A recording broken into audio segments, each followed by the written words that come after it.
Absolutely. I mean, when you're growing up as a young actor, you want to be, you want to be the hero of the piece. You want to be the James Bond or whatever. And Neville, don't get me wrong, Neville's been a fantastic character to play over the last 10 years. I mean, I feel very fortunate that I was able to bring that character to life, because I think he's got a really crucial role to play in the story. But being able to play the hero at the end was yeah, a lot of fun. Something that I really, really enjoyed. And I got a bit of a taste for it as well.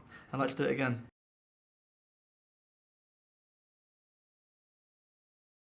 Definitely, I think she does, and it was a lot of fun. I was a huge fan of the books anyway before, so I knew that Neville had something about him that was a bit different.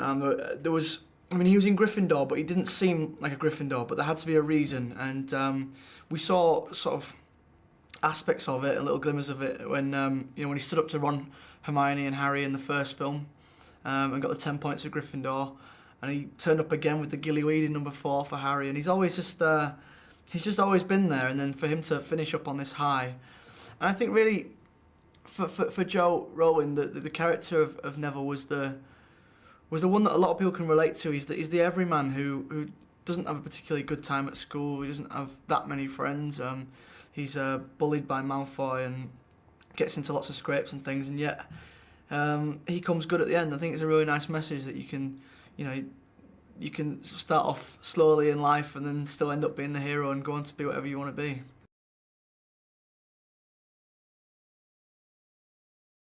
Well, actually, my first day was on location in Alnwick Castle in Northumberland. Right.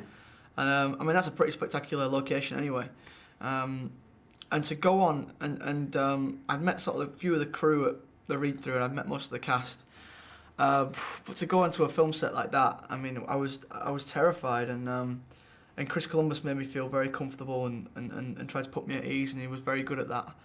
And then they told me that it was going to be the scene where Neville flies off on the broomstick, so I was going to be doing lots of stunts and stuff, and I just remember being just so nervous, and yet it being the best week ever. Just what a way to start this crazy roller coaster than to do a big scene with stunts and really start my Neville career. It's pretty cool.